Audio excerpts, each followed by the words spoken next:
Music Podcasts. Hi guys, welcome to Learn Kenyan Law with Wanjiku. I am your host, Wanjiku Mwangi, and for today's episode we're going to be talking about siting and space for buildings and everything else that you need to know around it. And before we delve deeper into it, I'm going to let our guest introduce herself. Karibu sana. Hi Wanjiku. Hello. Thank you for having me again on your podcast, and I'm happy to be here and to educate the people on the construction industry. Great. So being that our topic for today is about siting, which probably means like just sitting down and locating where you're going to make your building or construct your home or your offices. Tell us more about siting and just defining it for us. Siting is pretty much just locating the spaces on the construction site. Mm-hmm. So for like our topic today, the title is siting and space for buildings. Yeah. So these are basically specifications one needs when building.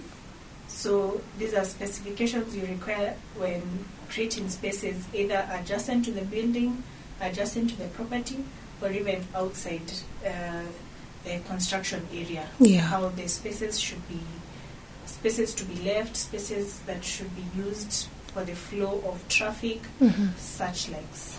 Okay, so let's now talk about the specific specifications. Which are some of these specifications that you're talking about? Okay, so some of the specifications are like for example, the space in front of buildings. Mm-hmm. That is like the in front of a building, maybe after the fence or before the fence, between the building, the fence, and outside should be a minimum of 20 feet. From that to create maybe space for circulation, spaces for walking, or spaces maybe to store some items outside the building. Yeah. Secondly, spaces. We've talked about the front. Now to the side wings of the building, they should be 8 feet or more. And okay, I know there's some people who don't know, like compared to what is the difference between feet, meters, yeah. meters. So in short, maybe I could tell you a foot is like roughly half a meter. Okay. Yeah, you could just do your calculations. Yeah. Then you'll know what exactly that distance means. Yeah, so you've said like in front of a building, it's supposed to be around 20 feet. 20 feet, yeah. Then on the wings, Then 8 on the feet. side, Yeah. 8 feet. Yeah, okay. Because on the sides, maybe there's not much movement. True. At the front or Yeah, the back. yeah. So there's the minimum measurement of a courtyard, and a courtyard is like the space outside a building. So it can be at the front of the building or at the back of the building. Yeah. So it should not be less than 350 square feet, and dimensions not less than 15 feet. Meaning? So, yani, 350 square feet is the minimum area that courtyard should have.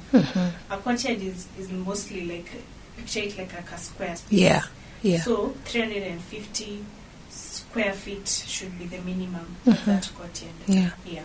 Okay. Then we have a means of access. This is access to the property or to the building. So means of access could be like a street. See how when you access your building, you don't just leave the road and enter. There should be at least like an exit. So there should be access to the building from the street or from the road you're coming from. Yeah. Yeah. Then we have the external passage. These are passages between buildings in the same plot. So you see how sometimes you can have high-rise apartments in one area, but you have like 3 different buildings. Yeah. You can have maybe block A, block B, block C. Yeah. So there should be spaces between those blocks. It's not like they're close to each other. Yeah. Yeah, so you should have a minimum of 4 feet in width and 7 feet in height. So to allow space for movement, maybe walking or even circulation for air. Yeah, circulation for air. Yeah. Or like maybe children riding a bike. Yeah. Yeah, so there should be at least spaces between the buildings in that same plot. Yeah, and you're talking about this, and I'm just remembering how pipeline looks. Right? Yeah. What? Yeah, those sides of those populated, densely populated areas. Yeah. And it's not like this space. You find the buildings are like bumper to bumper. Yeah. Wall to wall. Yeah. There's not even space for like lighting. Yeah. Because one wall is here. The next like one is there. 1 meter, there's the others, they're even like, they're even close to each other, wall to wall. There's no space even. It's one wall. They're sharing. Yeah, they're co-sharing the wall. Yeah. It's sad. Yeah. That's the country we're living in. Yeah, unfortunately. In some areas of our Nairobi. Yeah. Then there's the service areas. So service areas are areas where when there's servicing to be done in that maybe residential area, for example, be repairs or water maybe being fixed or brought, such things. So there should be service areas which are left in the property and they're approved areas. So you set aside an area where in case you need any services to take place, maybe garbage collection or anything like that, there's circulation in that part of the plot. Yeah. Yeah. Then we have the building lines. Mm-hmm. So the county council may prescribe a building line for any street or part of a street. Mm-hmm. A person who shall erect a building other than a boundary wall, fence, or a gate nearer to the street than the building line shall be guilty of an offence. So a building line is, you see, when you get a property, you're told your property should extend maybe like should be 9 meters from the building line. That's why you see maybe especially gated communities where your house is, there's space between your house and the fence. Yeah. It's not that your house is here and the fence is next. it's next. So there's usually a building line circulating around the property where and the building line should not be where the building is starting. It should be where the fence is starting. Yeah. So where the fence is starting, that's the building line. And if you build where the fence is, like your walling is coming up where the building line is, then that is what they're calling an offence. Yeah. Okay. Yeah. That Then, is well understood. You've understood. Yeah. Yeah, I'm sure some of these things you're thinking about them and you're wondering, there are not very many properties who have obeyed this. Yeah. Like, for example, the building sailing pipeline. Yeah. For sure, they are on the building lines. Yeah, and I'm just wondering why is it happening? Yeah. Is it that there is no I enough think it's regulation? just poor management of upbringing of these properties. Yeah. Poor urban planning. And this is urban planning that is not only directed by the architects and engineers, but also the county government. Yeah. They have a big role to play in that. For sure they do. Yeah. So we have a long way to go. Yeah. Then we have access to plots. Every plot shall be provided with at least one access road with the crossing of an open space and an approved culvert. So a good example of this would be from the highway. For example, the Wayaki Way or the Naivasha-Nakuru Highway. You find most of the properties there are not like they're not gated. Like there's no a gate. Yeah. Like many properties inside. Yeah. You find it's everybody individually building their house. Yes. On the side of the road. Yeah. Obviously, away from where the road, like where the Kenha has put their store. Yeah. So after that, now you find that's when people are starting to build their houses. Yeah. So because you find that the exit from there's just the road, and now you exit into your property. Most of the time you find a bit of water, so that there's no blockage into the area, because maybe you find that they're having maram roads. Yeah. So there's the exiting from the road, you enter into a culvert, and a culvert is that precast concrete hollow tube. Yeah. Put it Yeah. like that, Yeah. where the water passes under, and on top there, cars can exit into their property. Yeah. Yes, and this culvert should be a minimum of 14 feet in width. Yeah. Yeah, fit either a small car or a truck even. Yeah. Okay. Then there's the frontage, which is it's the front of a building. So if you're building next to a street, a busy street especially, it should not be like, you should leave a minimum space of 30 feet from the street. To avoid For who? Is it who? for the other people? To maybe avoid noise pollution. Yeah. Directly, when you're really directly close to the road, then you will hear everything, you will see True. everything. Yeah. And also for entrance into the building and exiting, to leave maybe space for pathways outside the fence of the building, such things. Yeah, so there should be that space left.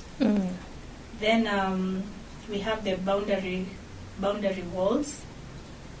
So maybe I can say, unless the county council otherwise agrees, the development of any plot shall include provisions of boundary walls, screen walls, or fences with approved material. So boundary walls are basically a fence, a stone fence, or a green fence, or it could even be the gate, where the gate is. That's a boundary wall. So each property should have a boundary wall according to our laws, maybe institution. Yeah. That's why you find in any property you go, the house is just not in an open area. It is where the property is, and surrounding it is the boundary wall, which also ensures safety. True, for safety purposes, even for avoiding land grabbing issues. Yeah. That's, in fact, when people are starting to build, the first thing that they put up is a boundary wall. Lest somebody comes and says, umekula shamba yangu. Yeah, even for privacy purposes. Yes, especially for privacy purposes. Yeah. But you find, funny enough, like in countries like Norway, for example, because I think it's such a secure country, people are not here out to get you and to rob you. You find that you and your neighbors don't, like, there's just maybe one fence on the side. Yeah. But on the front, it's just a small gate. And sometimes even the fence at the side is very too short. It's quite short. Yeah. As compared to us in Kenya, some even it's so tall. Taller than even the building. You can't even see. You can only see the roof. Yeah. You can only see the roof. So I feel like some of these regulations is because of just this more safe. Yeah. Put it like that. Then maybe certain things like boundary walls wouldn't. Yeah. True. Yeah. True.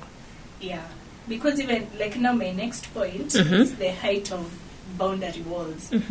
So you find boundary walls, fences, or any other means of enclosure of residential plots shall not be erected to a greater height than 4 feet and 6 inches. If it is next to a street or in front of the building line of the main building, it should be 6 feet tall. So you see, already 4 feet and 6 feet is quite high. Yeah. Like it's a height, an average, let's say an average height of a man. Yeah. Maybe of like 5'11" Yeah. That's a high ziona. Yeah. Yani, you find that our boundary wall, even when you're in an estate, is still too tall. high. Yeah. True. So those are some of just the specifications when putting up construction and building in Kenya. Yes. So I think maybe that could be it. Yeah. Maybe our last point would be waivers to the height of buildings or boundary walls. Waivers are, in layman's language, is when you've been given leeway to do something as opposed to how it's naturally done. Yeah. That's when you're given a waiver. Yeah. So what I can say is, where the ground on the line of the boundary wall has a slope, in the opinion of the county council, grounds of privacy, safety, and control, it is necessary or advisable to deviate from the heights. Yeah. So basically, if you're building, time you find that it's either you're going to put up columns to raise the building to the necessary height, or you're going to do what we call cut and fill in the construction industry, in the building industry, where the land is sloping maybe at a very high pitch, then you can fill in with soil that it levels to where you the want land it. started to slope. Yeah. So you see there you've already played with the height. Yeah. So that you have balanced height. So that instead of building your house maybe sloping staircases, you have maybe level heights in some areas. Yeah. I get what you mean. Yes. So, those specifications actually make sense. Yes. And I feel like these are specifications that are already in use. It's only that sometimes we don't understand why they are being done. But once we talk about them, we're like, oh, there's a need for this because of this. And probably this should happen to avoid this, like what we're saying in areas like Pipeline. Those houses are too close to each other, and in case of a fire, it's so easy for one fire to move from that block to the next block. And like if we have like a space in the middle, even a firefighter is able to bring their truck and help, In fact, you even find such areas, you find that there's so much loss in terms of property and maybe lives. Because even when the fire extinguisher comes, there's no place to park. Yeah. Or if there's place to park, they don't have access to reach maybe 7th floor. Yeah. Because there is fire and beyond in the apartments, a lot of damage has already been done. Yeah, it has already happened. Yeah. And that also brings me to my next point, which is about lighting. Yeah. When we don't take considerations of these specifications, these are now houses where you find that the bulb is always on 24/7. True, that is true. So because I don't have a window that can bring in light, there is not even enough air. There's no air circulation. Yeah, and that's now a cost implication for to be able to see somebody in broad daylight. You have to switch on your lights. Yeah. It doesn't even make sense. It doesn't make sense, especially if we want us to go the green way, electricity, and rather use our sun. Yes. And most of those properties now don't even have the solar system, because now, if they had solar and you had the electricity, the light, the bulb on, it would probably minimize the cost in half. Yes. But that's not the case. Yeah. So you find most people, especially in like the kitchens, I don't know if they're in the kitchen or in the bathroom. Even in the sitting room.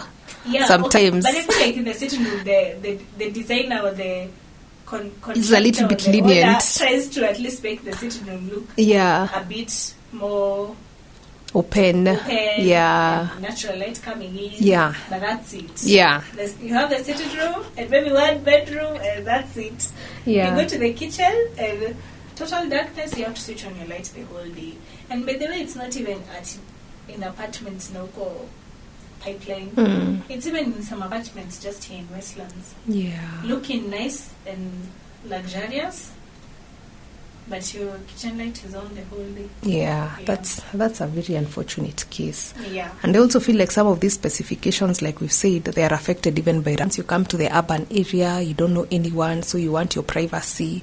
We don't have this communal kind of living as compared to if maybe home is Isiolo or Turkana. We live communally there. So in such an area, even you wouldn't have an issue with this perimeter wall that we're talking about. But once you come to the city, or close to the urban areas, you see that people want now to extend it now to even the 6 feet that we're talking about, which is already extremely tall. Yeah. So I feel like it's also affected with our culture. But now my last concern when it comes to this siting and spaces for building is in terms of regulations.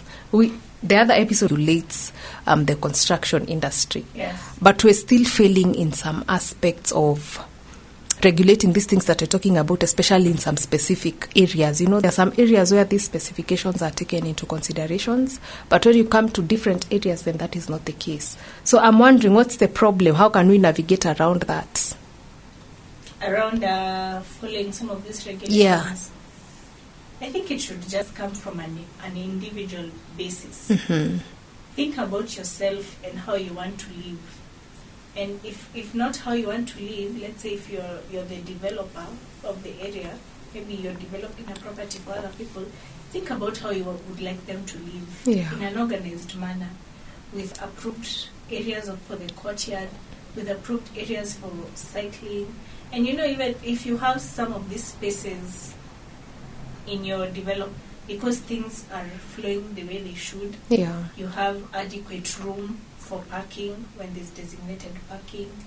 Obviously, probably it could be a bit include all those spaces and areas, but at least try and have half of them in your development. Yeah. So that and also, these bodies now that help with some of these regulations in the construction industry, they should also be quite adamant, because that's why you find some areas they have stuck to the rule and they have good roads, they have wide enough roads for 2 cars to pass, and everything is flowing in that area.